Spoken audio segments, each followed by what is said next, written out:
This is Concepts, where two pretentious sirs quibble over ideas that explain today's world. Phil Shea and Steve Rose. Welcome to the first episode of Concepts. In this episode, we've recorded it actually in early January, a couple days after the Capitol riots, I believe January 7th or 8th, and we wanted to make sure that we had a backlog of episodes ready to go so that we could release every week. We believe that embarrassment is the cost of entry for most things, and that you have to accept that you'll be bad at something in order to get good at that thing. That being said, in this particular episode, the audio quality is not our best, and there are ums and ahs in there that I have taken out in future episodes. I would go back to fix it, but I fear that if I succumb to this temptation, I will end up editing it forever and we will never start. So please bear with us and know that it does get better after this episode. So thank you for tuning in and enjoy the show. Today is the first podcast. The concept that the Concepts podcast is following is to explain concepts in a conversational way that is approachable, using concepts that I think are useful and that you don't generally know about. All right. Some of them, however, you already do know about. So I will probably go over them and you'll be forced to pretend that you don't know what we're talking about. But today I think is one of those, in fact, but I think it's a good place to start. So what do you know about the fox and the hedgehog? I just know it's something that you've mentioned a few times because I know your tendency is to want to learn a bunch of new things, kind of like a jack of all trades, versus me, which is quite the opposite, where I like to really burrow down into one specific area and learn everything about it. So that's kind of my general understanding. Right. That's why I wanted to introduce with this, because it's two sides of the same coin. I'm going to argue in favor of my side, though, so this may be a bit slanted, but I think that's fair only because society tends to gravitate towards your side, the hedgehog, because they seem to think that you have to really specialize in one thing to get ahead in this world that is hyper specialized as it is. Would you agree with that? Oh, 100%. You know, they say jack of all trades, master of none. Exactly. And I've kind of bought into that quite a bit over the years. And I tend to favor my side of that argument and saying I really do see the value in being a specialist in one specific area and not wasting your time dabbling. And I can see how that perspective is rewarded in society for sure. In what ways would you say that you have been a hedgehog? Well, you already know, but the audience, I guess. Let me define it first. The original phrase is from a Isaiah Berlin book/essay. It's only 5 pages, the one I found, and it was published in 1953. The quote opens with, "The fox knows many things, the hedgehog one big thing." Mm-hmm. And another way that we put it is, the fox, for all his cunning, is defeated by the hedgehog's one defense. The fox, being clever, jumping around, and being able to find many sources of food, can't defeat the hedgehog, who has only one defense, being his spikes.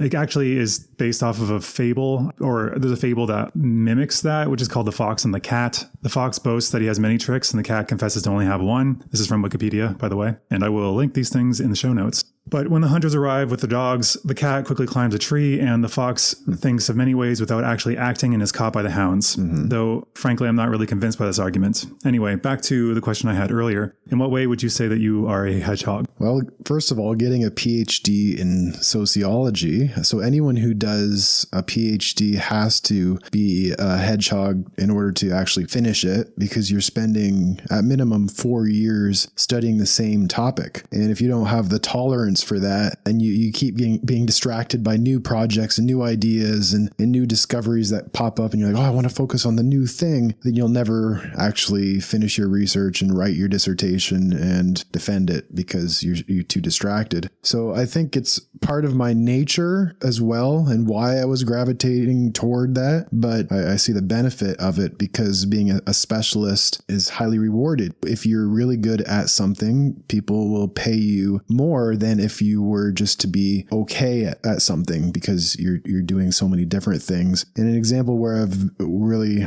tried to put this nowadays, after finishing my dissertation, I went into the counseling field, so in addiction counseling, and I almost took that same obsession to this field and just endlessly read books or listen to videos on addiction and learning the latest therapeutic techniques, and just kind of being immersed in this one field trying to be the best I possibly can at this and taking that same obsession that I had before. So it's a personal trait. It's a tendency that I have naturally. And I've been able to see the outward benefits of that in when you can be good at something, people will pay for that. Yes. Though, while you're speaking about that, I remember you telling me stories about how there were PhD students that stay in PhD limbo forever, despite being hyper-focused. Right. So how do they factor into this? Well, I think there's a few things. It could be that they are distracted by other interests or projects that they're working on the side. So it's not necessarily that they're actually hyper-focused. They could just be procrastinating and actually not doing their dissertation and be in limbo.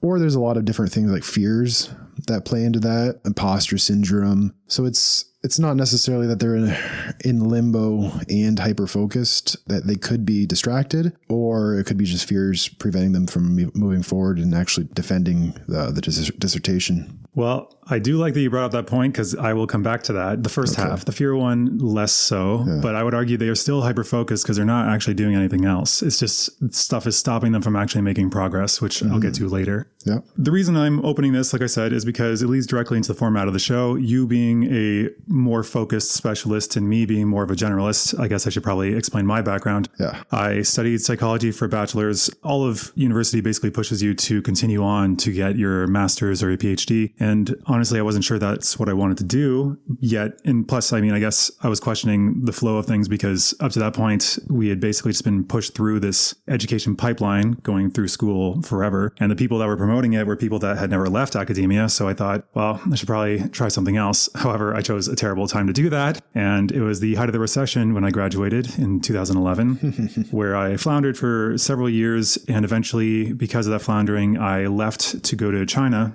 Well, actually, first Australia, where I started focusing much more on writing for free, basically, and develop that skill. Then I went to China to teach English. Originally, my intent was Korea, but I didn't qualify for there. And China at the time was taking whoever had any degree, basically. So I went there and hustled my ass off and ended up finding some profitable work that worked out for me and gives me a lot more freedom. So by the standard trappings, you are doing much better than I as a specialist. It's hard to see where we will end up.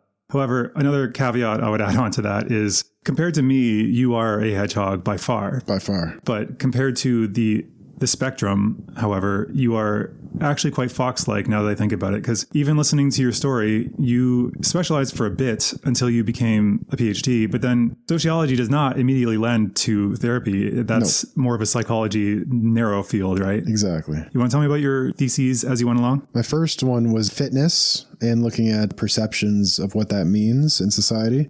Second one was on veterans in transition to civilian life, which has a huge mental health element to it because I was looking at suicide, which does kind of make sense that I went into a mental health related field and addictions because it really does build off of what I was doing in my dissertation, but in a more practical, skill-based way versus just a knowledge and research way. So there is a little bit of a narrative that makes sense. But I guess you're right to say that I've not just focused on one thing forever. I didn't become a sociologist specializing in veterans' health issues, which I could have, but rather being a little bit fox-like, as you said, in going into the addiction field. And even beyond that, building out my website and doing the marketing for this, I've actually branched out to understand internet marketing, building a website, a whole blogging thing. So I guess you can say, yeah, there's fox-like tendencies despite the huge focus and wanting to specialize.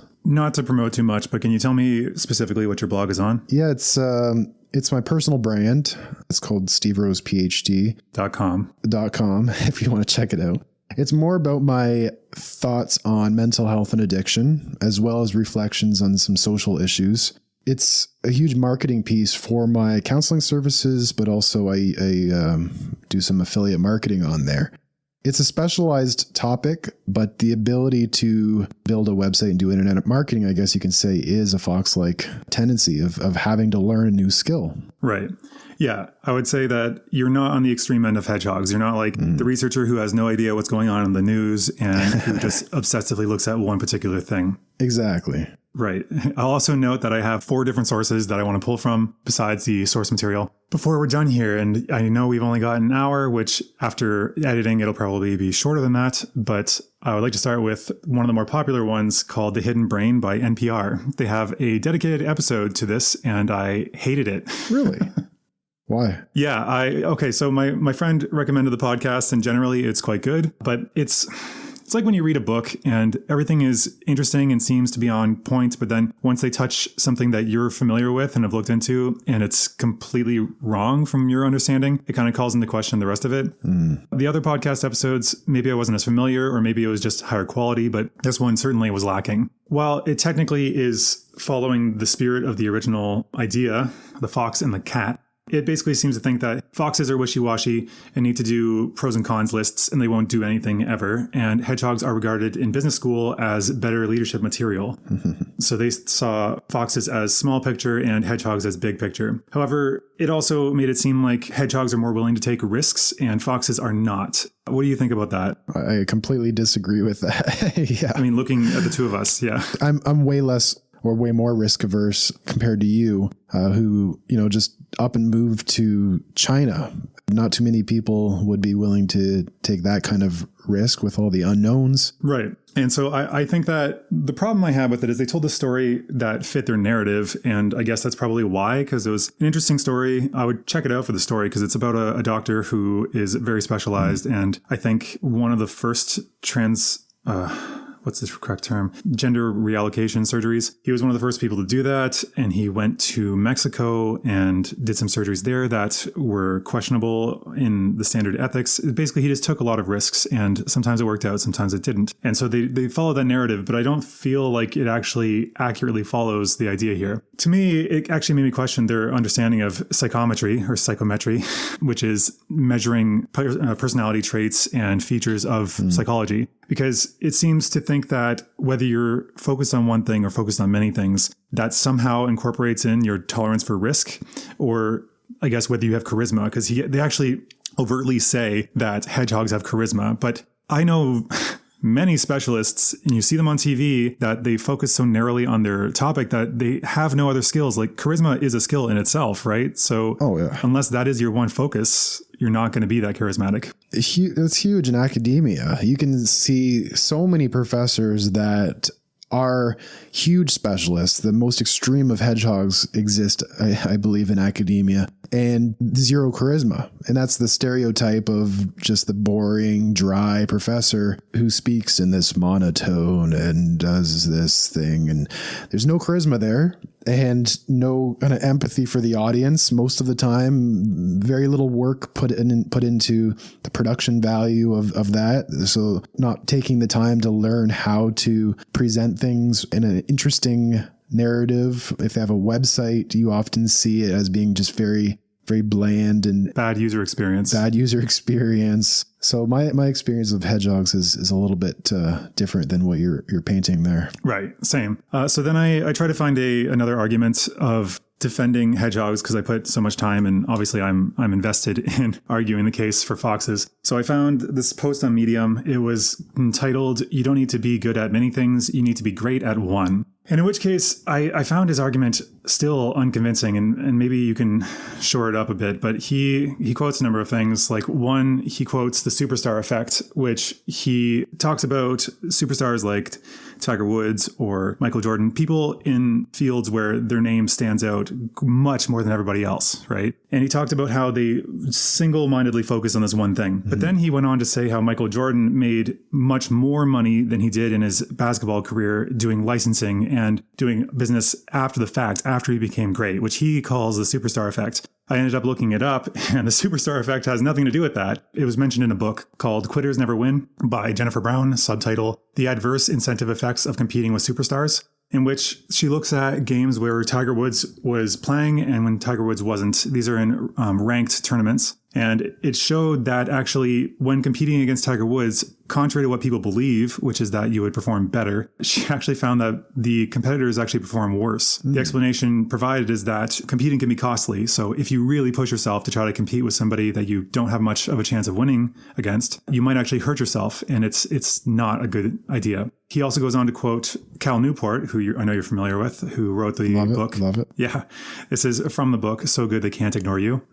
And he observes in that book, being the best in a field makes you disproportionately impressive to the outside world. The effect holds if the field is not crowded, competitive, or well-known. Yeah, I love the book, So Good They Can't Ignore You. I remember mentioning that to you many, many years ago. And you read it and started to question your past few years of being so Fox-like, because the argument's very strong that if you get to a certain level, as the title says, you're so good that people can't ignore what you're bringing to the table. You have more leverage in whatever you choose to do. People will compete to have you on their side, whether it's for a job or whatever else, for business partnerships. So the argument is just bring so much value to the table that you can have so much bargaining power and be successful that way. And I know when you read that, it was starting, you're like, oh no, what have I done? I think there was a little bit of you questioning your own narrative there. Was there not? Yeah, probably. And I think that's healthy to do. I think we should take new information, and as opposed to how politicians get slammed for it, I think it's called being informed and making informed decisions. I think sticking to your guns when given contrary information is stupid unless you can come up with valid reasons to not follow the new narrative. In that book, I also believe he does address an idea, I think, called deliberate practice, which I actually was thinking about doing an episode on. He uses that to, I think, dispel the 10,000 hour rule somewhat and attacks it a bit, because it's not just simple 10,000 hours doing one thing repeatedly, like playing the same song over and over again, but rather doing very difficult practices that push your limits and constantly expand rather than just staying in a comfort zone. I think now I don't find the arguments as convincing. They're still good. And I think that, again, this whole thing, the fox and the hedgehog, is more of a spectrum than a dichotomy. And I've always been curious about your arguments here exactly. And I think this is a useful place to go is you started to question, oh no, what have I done? Maybe I should have specialized. Yeah. And where have you gone since then, and what is your argument in favor of your tendency now, and like what would you say to make a more complex picture rather than just being one or the other, black or white? Like, where are you today with that? Well, I think I was more fox-like then, and that's before I went to China. That was when I was floundering in a terrible economy, doing service industry jobs and not getting any responses for my constant applying for jobs, except for scammy door-to-door commission-based ones, which I don't do well at and don't want to do and have done. And let's rewind for the audience. Let's rewind to, because I know the context here. Like all of the fox-like things you were doing, there was a huge list. How I could run off. Like you were doing memory strategy techniques, meta-mnemonics they call it. You were learning pickup. You were reading philosophy, you were doing, I guess, locksmithing. I mean, could you add to that list of various things you were picking up? I mean, yeah. And also I'd like to caveat the pickup thing. It was not for objectification of women. It was actually more for personal development, because I had social anxiety, and going out and talking to women is actually extremely difficult. And so I found, based on my psych background, that the applied psychology was very interesting, if somewhat fraught at times with misogyny, of course. There was still value to be taken away, but you had to sift through a lot of garbage. Yeah.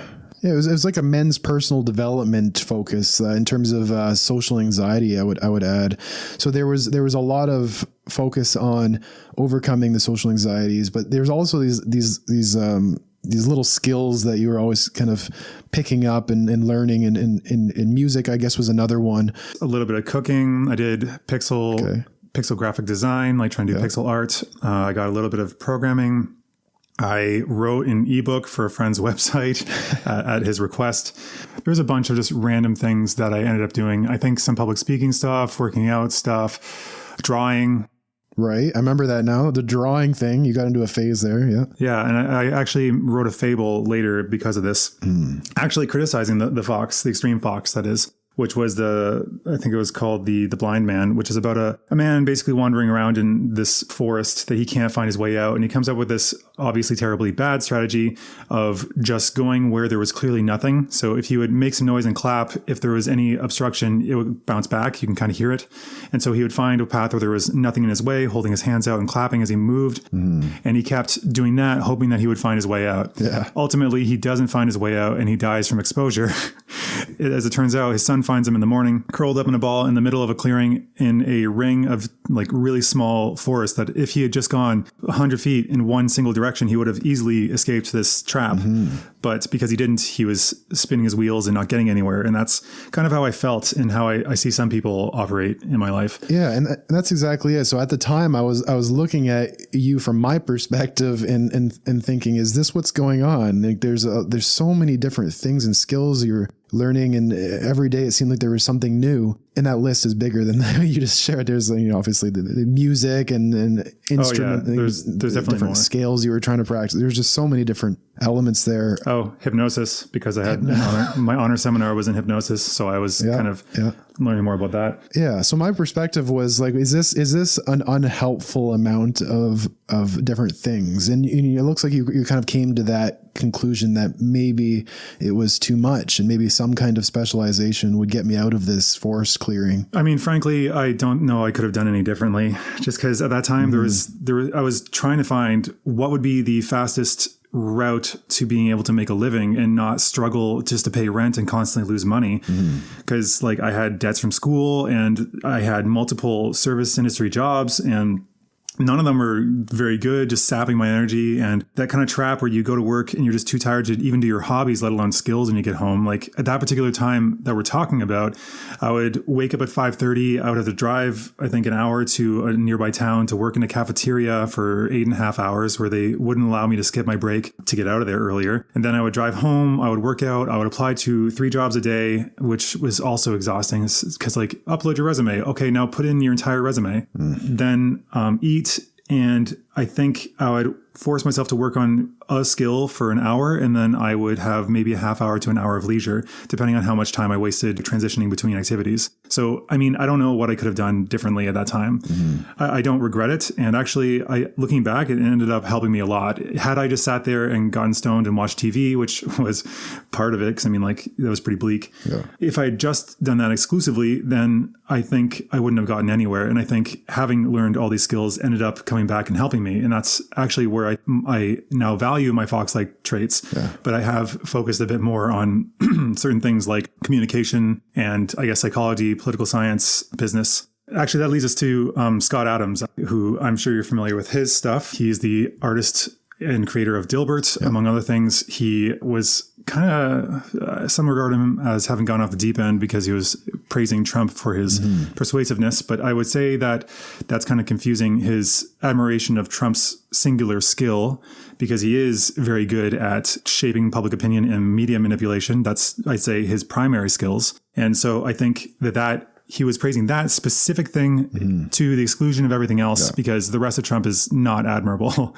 But give the devil his due, as some say. He does have that skill. But anyway, what he argues in, I think it was How to Fail at Almost Everything and Still Win Big. And I think you've read that one also, right? Oh, yes. Yeah, I do recall that one. Yep. Okay. He talks about it in the book, but he also has a post on his website called Career Advice. So badly named, but I guess the idea is worthwhile enough and he had a big enough readership. So here's a quote from it. He says, "If you want an average successful life, it doesn't take much planning. Just stay out of trouble, go to school, and apply for jobs you like. But if you want something extraordinary, you have 2 paths. 1, become the best at one specific thing, or 2, become very good, top 25%, at 2 or more things." And so he goes on to say, and this is a whole post, it's not very long, but I didn't want to read the whole thing, obviously. Yeah. And he goes on to say, "At least one of the skills in your mixture should involve communication, either written or verbal. And it could be as simple as learning how to sell more effectively than 75% of the general population, the world. That's 1. Now add to that whatever your passion is, and you have 2, because that's the thing you'll easily put enough energy into to reach the top 25%. If you have an aptitude for a 3rd skill, perhaps business or public speaking, develop that too." So he says, and this is where I think that you follow his advice inadvertently or consciously, I don't know, but you started with one particular skill and then you added, Tim Ferriss refers to as connective tissue skills, which I would kind of call meta skills. They're like business, marketing, basic economics, basic communication skills, things that allow you to promote and market the thing that you actually prefer, like what you're doing with your website, right? Right. Okay. So that brings me into being a little bit more like you and more Fox-like than initially perceived, where I started along the path of becoming the best at one thing, and then the sociology path didn't really pan out due to lack of job opportunities, tenure track, kind of limited ability to get that. And then out of almost necessity, kind of branching into a different field, becoming obsessed again with that second field, taking in that same passion and specialization to become kind of like, as you said, you don't have to be the exact best number one worldwide person. You can be in the top 15%. But if you are at the top 15% of two or more areas, it's the combination that's an exponential benefit, because there's nobody else who is top 15% in these 2 to 3 areas. Exactly. Yeah. Sociology, addiction counseling, and internet marketing. Like, I don't know anyone else, I guess, who is highly sufficient at three of those things. Well, I mean, look at your competition, right? Right. So usually you would see someone who's just been through the mental health or addictions education, or if someone is good at internet marketing, they are maybe just an internet marketer, or someone who's in a PhD in sociology goes into the academia route. But to really bring those three in combination, I can see what you're saying there. And that's a strong argument for it's being unique through incorporating several things rather than being unique by being the best. Right. Yeah. That's what is known as Gestalt, which is greater than the sum of its parts. Yeah. And I think actually that essay that I tried to find in favor of hedgehogs actually undercuts himself by mentioning people like Michael Jordan. Because if you think about it, how many Michael Jordans are there? Like, there's Michael Jordan, there's Kobe Bryant, and there's a couple other that as a non-sports watcher, I know their names. But I think that to aim to be that person, like you're extremely unlikely to do that. Like there's a huge diminishing return in continuing to invest in one skill. You're setting yourself up for failure. Kind of. Yeah. I mean, like maybe you'll still reach like a top percentage, but actually going on Tim Ferriss, he has a post called 5 Reasons to be a Jack of All Trades. And he quotes Robert A. Heinlein, who is known as the Dean of Science Fiction Writing. And he wrote the novel Stranger in a Strange Land, which people have heard of, but I haven't read it myself yet. It's on my list now after reading that. But he has a quote, which I'll read fairly quickly because you can find it written down. A human being should be able to change a diaper, plan an invasion, butcher a hog, con a ship, design a building, write a sonnet, balance accounts, build a wall, set a bone, comfort the dying, take orders, give orders, cooperate, act alone, solve equations, analyze a new problem, pitch manure, program a computer, cook a tasty meal, fight efficiently, and die gallantly. And he finishes the quote by saying, specialization is for insects. Ooh, ouch. But hold on. You seem to take personal offense to that. But like I said, you are not overly specialized. I agree. I'm actually seeing the more complicated reality here of I don't think I'm an insect. And I think if you truly were specialized only at one thing, you would be dysfunctional. And I'm not the most highly functional everyday life person, you know. Like, of course I am a little bit, at a fault, specialized, but I still can cook a meal. For example, I saw that one was on the list. I can cook. You also have a black belt in Taekwondo. I can clean. I could con a ship. Whatever that means. That's whatever that means. It's at least one of my goals is to be a capable boat leisure craft operator. But I see the point of that quote, and you could actually have quite a disability if you can't do everyday things, for sure. I mean, the argument, I guess, for proponents of being a hedgehog would be that you would be so successful at being so amazing at that one particular thing that you could hire out all of those other things. That's a dream of mine. That I've actually expressed that multiple times to you. That is a dream of mine, to be able to make so much money off of the things that I'm good at and enjoy that I can hire out the majority of everyday life stuff. Yeah, for real. Yeah, which, I mean, that's fine if you can afford it. But I think the route you're going at is not by hyper specialization. Okay. To go in circles. I'm going to stop bringing that up. Yeah. So his post, Tim Ferriss, that is, goes on to talk about the 5 points. So he echoes what Isaiah Berlin does in his own essay, which is that jack of all trades, master of none is a false dichotomy, for one. But he doesn't say this, but I will finish it. That phrase actually has a second turn to it, which is jack of all trades, master of none, often better than a master of one. So it's often better to have somebody who is more broadly focused than somebody who is just focused on the one, because they might not be able to see other big pictures, which is why I argued that to be a hyper-focused leader, if you're hyper-focused on your goal, sure, yeah, you need to keep focused on a goal. That's fine. But if you don't have comprehensive skills at all, like, then maybe not. Because if you're an engineer who has also got good people skills and business skills, then you'll go much farther than somebody who's just a better engineer. You'll just stay as an engineer. Whereas the diversified person will end up being the boss of the other one. And actually, that's his moving into his 4th point. Sorry, he goes from 5 to 1. So going from, that was the 5th, the jack of all trades, false dichotomy. This 4th is, in a world of dogmatic specialists, it's often the generalists who ends up running the show. That, I think, is an important point, because leadership requires multiple skills. Yeah. And I see that in the military too, as someone who has experienced multiple lower level roles makes a better leader once they advance themselves through the ranks, because they understand what it means to be in each of these lower level roles, and they can relate personally to it, versus the hired civilian politician type person that steps into a leadership role and doesn't quite understand boots on the ground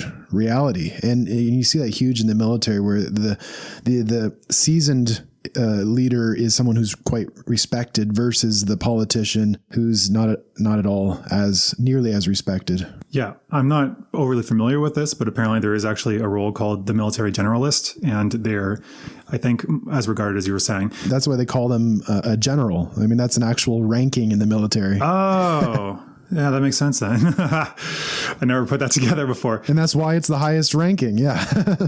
Yeah. Okay. I actually had extra points for the jack of all trades, false dichotomy one. His argument is that specialists actually overestimate the amount of time it takes to become functionally proficient in something. So you're probably familiar with the 80-20 principle. Yeah. 80% of the things 20% of the things you do are the most effective things that are worth doing, and 80% of the things are a waste of time. Is that it? Somewhat. I feel like it extends to so many areas, but that is the general understanding. So for business, for example, 80% of your income will come from 20% of your customers. 80% of your headaches will come from 20% of your customers. 20% of your workers will produce 80% of your work. It's not a hard and fast rule, but it is quite well known. Actually, that's why businesses that start doing badly and start treating their employees worse are doomed, because the 20% that they really, really need are the ones that jump ship and find other jobs first, which just accelerates the downfall. He points out that generalists often go up to, but not much beyond, the point of rapidly diminishing returns. So basically, you start off, and that's why I started this podcast, was I believe a lot of different fields have a lot of value to give if you just jump into them and learn the basics. Just the basics will exponentially increase your skill in that particular thing. You can continue investing more time into it, but every additional hour will only get you less and less as it goes on. So for the example he gives is, he believes that in 6 to 8 weeks, you can become functionally proficient if you're completely immersed in a language. Whereas the thing is, as he says, specialists who believe that, it takes a lifetime to learn a language, they don't have that sense of urgency, as I think I kind of put a pin in earlier. They don't have that urgency with like the PhD students. They think, this is a really huge task. I have to spend a lot of time, and it's not something you can rush. So they don't even try to rush it. They don't even try to put any urgency, because they believe this must take years and years and years to do. Okay. So that could have easily been me with internet marketing. I could have said, there's no point in even trying to learn a new skill, because internet marketers have likely spent just as much time as I spent studying my thing, and therefore it's pointless to even start, and it kind of handicaps you in a way. Yeah, it's all or nothing thinking, which cognitive behavioral therapy kind of addresses. Yeah. Does ACT address that kind of black and white thinking? Yeah. And cognitive fusion of it has to be this particular way. This is the only right way. And you get very rigid and fused to that thought. It's like a sticky thought in a sense. Yeah. And I could see that playing into the Hedgehog's experience of, I got this far through this much work, therefore everything else must be so much work. Yes, it's kind of like some cost effect almost. And just to be clear, ACT is acceptance and commitment therapy, right? Yeah. Yeah. So Ferris goes on to say that you can jump to the top 5% of the general population in about a year of focus on any particular skill. Wow. And that's, again, not compared to all people who do that. If we take chess, for example, if you were to focus extensively for a year, you could be in the top 5% of the world, which, if you think about it, the top 1 out of 20 people, that's not actually that competitive when you think most people don't even know how to play chess. Yeah. So you're not competing against other chess players, right? No. But you can at that point. And so actually I did the math. Technically, I'm in the top 12% of Mandarin speakers. Oh, wow. Well, that's only because 12% of the world speaks Mandarin. So I'm in the general population, I'm in the top 12%. And I'm probably not in the bottom few percentage. I might be in the bottom half. But that still puts me in the top like 10% of the entire world. Because technically speaking, I have HSK 4, which is what the Chinese government, I believe, requires to be fluent. I wouldn't say I'm fluent. I am functional, but that still is better than like how much Mandarin can you speak? Maybe one word. So not functional. Yeah. Yeah, exactly. And so he also in this point goes on to address the 10,000 hour rule, which he says is actually a gross oversimplification of the research that was done. I don't remember by who. I will also link this article in the page notes because it's a podcast, I think episode, I believe 19. And he also has the transcript, but he talks about how that's not actually accurate. And it was also popularized by Malcolm Gladwell, the very popular Canadian, actually, writer, who actually I question a lot of his stuff because it's very persuasive and convincing, but he's been called out on not representing things correctly or giving false information. And I don't have the exact quote in front of me, but he reportedly said something to the effect of, I'm a writer, not a scientist, or something like that, and kind of shrugged it off and as far as I know, he didn't go back and fix it. That may not be true still. I would take it back if that were the case, but I just think it's funny that even that is not entirely true because with, as I mentioned before, deliberate practice, you don't need 10,000 hours necessarily, though 10,000 hours is also arbitrary because if you do deliberate practice, it could be maybe 5,000, I guess, if it's just you just constantly do painful exercises to excel. Yeah. Or if you just keep playing the same few songs, it could take you forever and you'll never get better. So 10,000 hours doesn't actually stick. It's an illusion. Yeah, it's a quality of practice, not the amount of time practicing. Yeah. So I'm going to speed up a little bit because I know you are pressed for time. We only have 10 minutes left of yours. His third rule, as he sees in importance, is that boredom is failure. So to him, he says the opposite of happiness is not sadness, it's boredom. And he talks about this in the 4 Hour Workweek, another book I highly recommend. It's actually the one that kind of set me off to be a little more focused, ironically. He says, in general society, your basic necessities, even if you're poor, your basic necessities are generally covered. You have water, you have shelter, you have clothing, and you have food. Mm. And he said also that wealth itself, while a lot of people have affluenza, as they call it, being affluent, causing them depression and suicide, he says it's not the wealth that inherently causes it. It's lack of intellectual stimulation. In that, he believes, can drive us to depression and emotional bankruptcy. And he believes that generalization prevents this. But the specialization and the depression and such can plague specialists because they feel that they need to continually reinvest in the same skill over and over again. Wow. Love it. Yeah, this is very interesting, all these findings here. Yeah. And it's really an argument that doesn't necessarily contradict the so good they can't ignore you argument. It almost adds to its complexity and makes you question the black and white thinking of the fox versus the hedgehog. And it makes it more fox and hedgehog.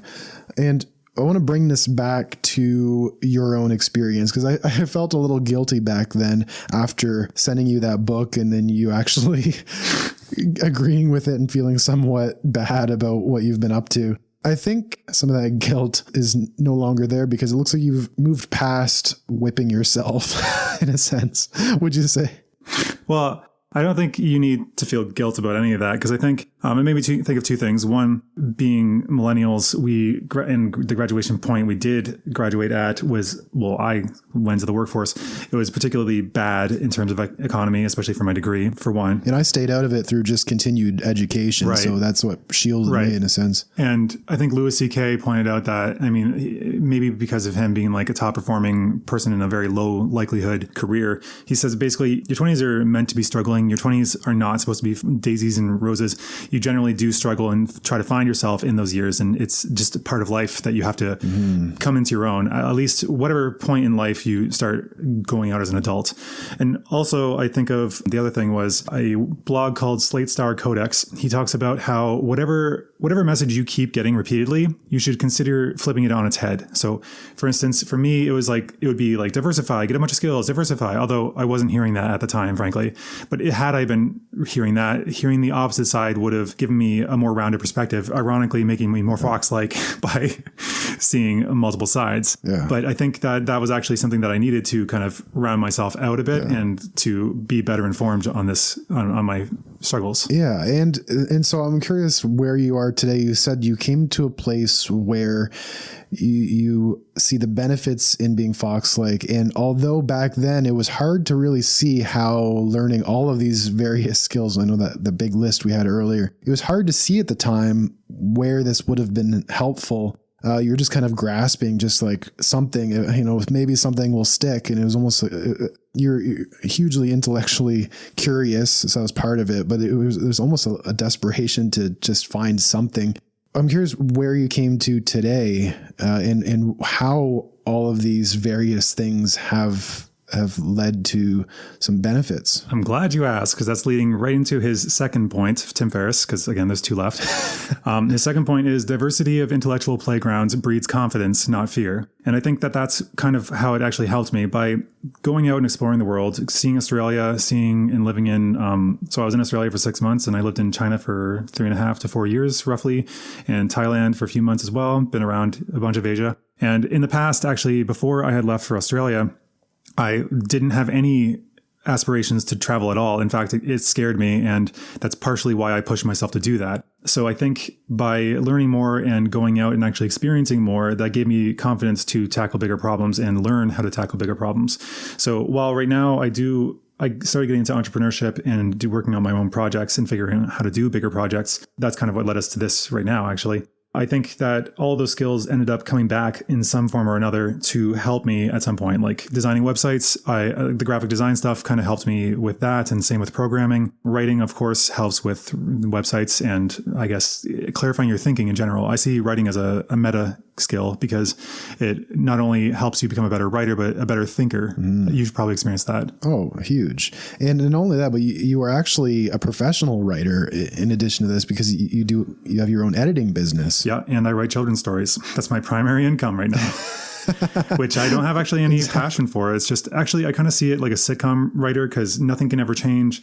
And you just kind of have to keep practicing writing short plots. So you have to practice that a lot. So that's yet another skill. Yeah. And people could be like, why are you wasting your time writing these blogs that are just, philosophical thoughts? Go out and learn a real skill that'll make you money.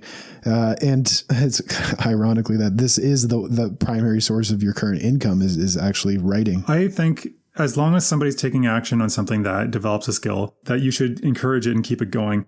It's kind of impoverished thinking to think that only STEM subjects, science, technology, engineering, and math, that those are the only valuable things, which I think that is ridiculous, because you need to be able to be imaginative and have other skills to pull it together. Again, those connective tissue skills. Well, he argues that like one's subjective well-being, so how contented they are, is often based in confidence, so and thwarted by fear. If you're constantly afraid of losing your house or insecurity of living arrangements or whatever, you tend to not be very happy. But if you're confident that you can do better, you can find another job if you need to, if you can get money if you need to, then you tend to be more contented and satisfied with life. Would you agree? Oh yeah. Yeah. The confidence in your ability to deal with any unexpected struggle, and having a diversity in competencies would lend itself to that. Right.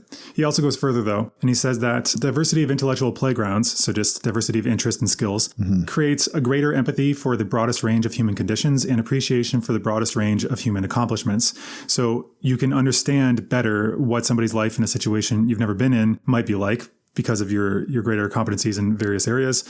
As well, when somebody accomplishes something very big, you might not shrug and feel like you lost something because they're getting accolades for it, but you actually feel happy and admiration for their skill. Wow. Yeah. No, it's very interesting. I like that perspective. Yeah.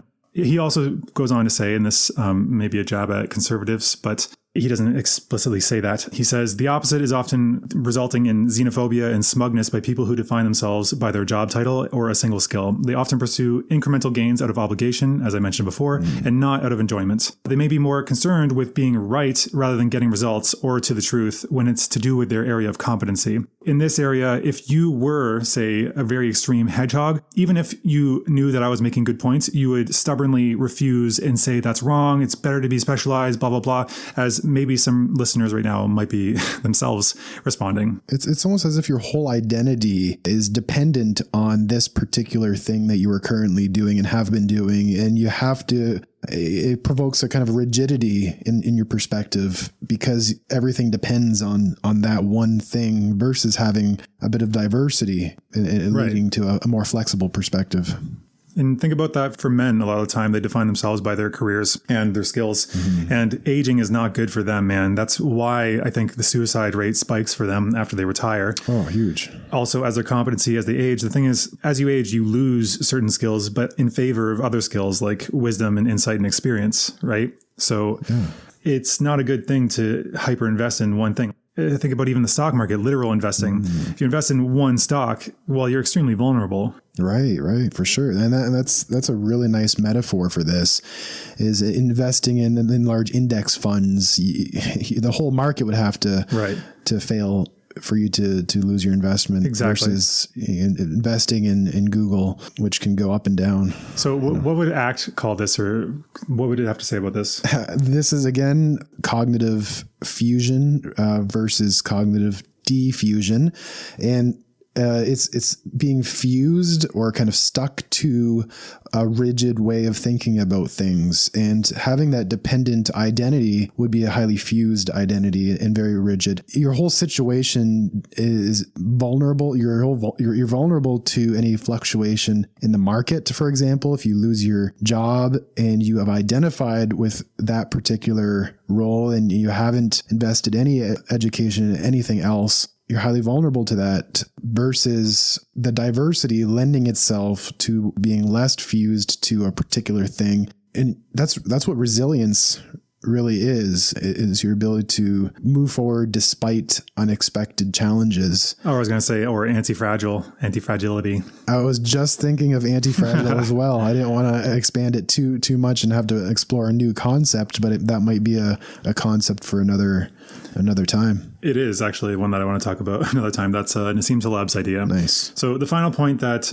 Tim Ferriss says is it's more fun, which sounds light and not serious, but he actually says it's more fun in the most serious existential of ways. His belief, and he is definitely a very diversified person, he says that it maximizes the number of peak experiences that you can have in life. Things that make you feel amazing, like having a child or accomplishing one of your life goals. It allows you to have more of those because you're not just focused on one thing and invested in one particular thing. Yeah, that's huge. I'm loving this Tim Ferriss counterbalance to Cal Newport. It's a nice dialogue. Yeah, you can see why the 4-hour work week really had a huge effect on me when I read it. I believe there's a quote here. He says, he or she also learns to enjoy the pursuit of excellence unrelated to material gain, all while finding the few things he or she is truly uniquely suited to dominate. And I think that's definitely true as well. And that's really good advice for people in the beginning of their careers or in their 20s when they don't quite know what to do yet. And they're constantly being told throughout high school, keep as many options open through high school, because when you get to university or any post-secondary education after that, you're going to be starting to close doors and narrow. And by the end of your post-secondary education, you're almost expected to have closed a lot of the doors, and now you're expected to know exactly what you want to do and then to logically step into that role. And I think that's a point you've brought up with millennials. We've challenged that in a way that we are gathering more skills because we don't have the stable, predictable job markets of the past. And it's really good advice to, if you don't know what you want to do because there's so much uncertainty, is to try new things, is to explore. And how else would you know what you're good at or what you enjoy if you haven't actually experienced a lot of different realities? Otherwise, you're just kind of stuck in your head planning, oh, will I like this? I don't know. And the unknown unknowns of just trying to rationalize your life path versus getting out and trying things. And it looks like that's the path that you took. And I did to my own extent, but trying various things. Right. To a lesser but still substantial extent compared to most people. Yeah. Trying various things. Also, I would like to define millennials because it seems that the news is often confused. Yeah. It just is, in their mind, any stupid young person. However, millennials have a defined year range, and that is from 1981 to 1996. We were born in 88, so we're 32 now, but the age range is 23 to 38. So it's not anybody, it's not teenagers today. Those are Gen Z. We are a defined generation, just like Gen X before us. Another thing I thought of when you were saying that is Sylvia Plath's idea of the fig tree, which is the opposite. This woman is sitting in a fig tree, and each fig she examines, she sees a potential future. Like, I could be an actress, I could be a drummer, I could be a great whatever, this or that. And she takes her time perusing them so long that they start to over-ripen and fall off the tree and rot, and she's left with no options. So I don't know. I think that's, again, too extreme into the side of being a fox. I think that if I were to give advice, it would be contrary to yours. And what would that be? What you just said for high schoolers. I'd say, yes, keep your doors open, but I would say actively pursue hobbies and skills and develop them and see if they are to your liking. If they're not, then move on to something else, because that's the time to do it. But I wouldn't say keep shifting forever. There's apparently a mathematical solution to dating, which was you should go on, I think it's 10 dates, 20 dates, and rank them how matched you felt you were, and get an idea of what you want. And then after that, the next person that's a rank 8 or above, stop looking and grab that person, because the chances of finding like a 10 is extremely low. And after that sample, you have a good idea of what might be out there. At least that's the theory.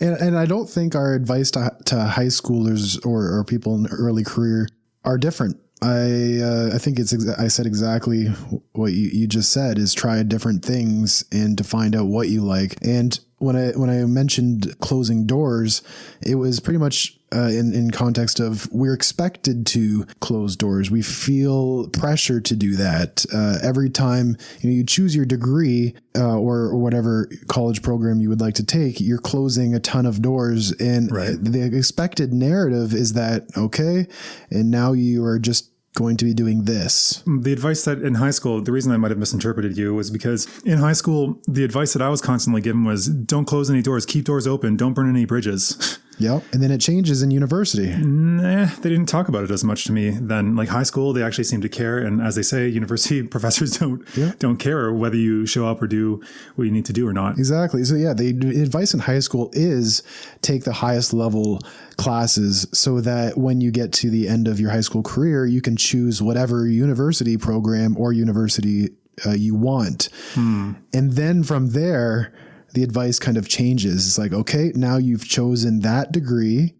It's like the jumping off point of keep your options open until you can so you can optimally make the one choice. Right. And that's where you now are expected to close doors, which you're totally equipped to make at that age. Exactly. And then there's a lot of pressure at that point because you don't feel equipped to be making that momentous decision of, okay, this is the one. I kept all my doors open. I took math classes, even though I hate math, just so I can maybe get into whatever program I want. And now you're going to close the doors kind of all at once, almost all at once. Yeah. And also like take on massive amounts of crippling debt, which you have no experience with or any way to fathom. Great. Yeah, it's huge. And all at once. It's not like a gradual, like, okay, just take a general, go in undeclared and then take a few courses. And then, it's kind of expected that you're not going to do that. You have to choose. And it's that big decision. I think both of our advice is to not let that narrative be crippling. And in the social narrative of you must grow up and become a hedgehog. And I do love hedgehog tendencies. I think that can be crippling for people who are younger and entering the job market. So that both of our advice to try new things and experience to find out what you actually like. At the same time, you could be taking a specialized program, but volunteering at various different agencies or places that you could explore related interests that are not necessarily exactly the one you're being educated for. Right. Like Toastmasters. Right. That was another one that just came to mind. Right. Yeah. Okay. So there's a few closing points for that particular thing. And then I have a closing for the overall thing. Okay. So, sorry, closing points for Tim Ferriss and then overall closing points. So Tim Ferriss, he says that the curious generalist often measures life in quantum leaps. And that's actually a concept that I've proposed a couple times from video games, actually another area of interest of mine. And that was in level ups. So like I've noticed that because I've focused on various skills and I'm more of a generalist that does what he kind of describes at the 80-20 rule, I have noticed that there are random leveling ups of experiences of leveling up for different skills. So I remember for Mandarin in particular, I was living in China and studying that. Every once in a while, I would wake up and suddenly I could understand more of what was being said around me. The day before, it felt like just whatever, the same level of miscomprehension. And then suddenly I can understand much more. It just was much clearer for no explicable reason. Just something clicked. I've found that in a number of different areas. Actually, recently it was with rhetoric because like I'm starting, I've said this to you before. I don't know what happened, but suddenly I'm able to see when people are kind of getting off the argument and trying to come up with a kind of straw man, which I'll cover that one another time. It just means misrepresenting your argument in a weaker form and then making fun of you for saying it, even though you didn't. And if it's really You're clever, such a fox. Yeah. And if it's, there's so many different concepts that are coming up. Yeah. Well, that's kind of why I thought this would be an interesting podcast for people. It's interesting, a dynamic between us and my tendency to want to focus on one little thing and just to stay there. And I'm going to have to keep like driving it forward. Yeah. So my take for this was that if I'm the same person after a year, then I feel like I've probably wasted that year. And if we think about it, we only have the first 10 years of our life, we don't have much conscious choice, and even maybe arguably the first 18 years. And then suddenly we have a lot of choice, but the average age is what, like 80? So that's bad at math, 62 years. 62. And if you had only 62 for a lifetime of any resource, you would probably be much more stingy with how you just throw them away. And so I feel like we should always be pushing ourselves to learn new things and read random books from random topics. Like I have one queued up to read about seeds. I don't know anything about botany, and that's basically why I'm going to read it. Wow. So random. Just to close Tim Ferriss's points, he said, leadership generally requires more core competencies. In closing, be too complex to categorize. Ooh, love it. Yeah, that's nice, eh? I'm going to go back to the original author, Isaiah Berlin. Quote, I never meant it very seriously. I meant it as a kind of enjoyable intellectual game, but it was taken seriously. Every classification throws light on something. He actually goes on to use Tolstoy as an example throughout his essay and finishes the essay by asserting that Tolstoy was by nature a fox, but by conviction a hedgehog. He was actually like my former self. He was a fox by nature and chastised himself for not being a hedgehog. And Berlin goes on to say that the division within himself caused him great pain at the end of his life. So Berlin pushes in his original essay that it's also a false dichotomy. He agrees with Tim Ferriss. He believes that following it dogmatically will lead to absurdity. It'll be just ridiculous because if you're too fox-like, you don't focus on anything and you're barely competent at any one. Too cat or hedgehog-like, then you can only do one thing and you're basically handicapped at life. And so I guess my takeaway is, in short, lean into what you are, but consider a little diversification at least into the connective tissue skills, as Ferriss put it, to increase your chances of excelling. In Berlin's words, like all distinctions which embody any degree of truth, it offers a point of view from which to look and compare, a starting point for genuine investigation. Love it. I think that's a great closing. So thank you for listening to us, and thank you, Steve, for giving me time out of your very busy schedule to discuss this. Very nice advice. So it's been a great conversation, and if you're still here, thank you for having the spinal fortitude to put up with it.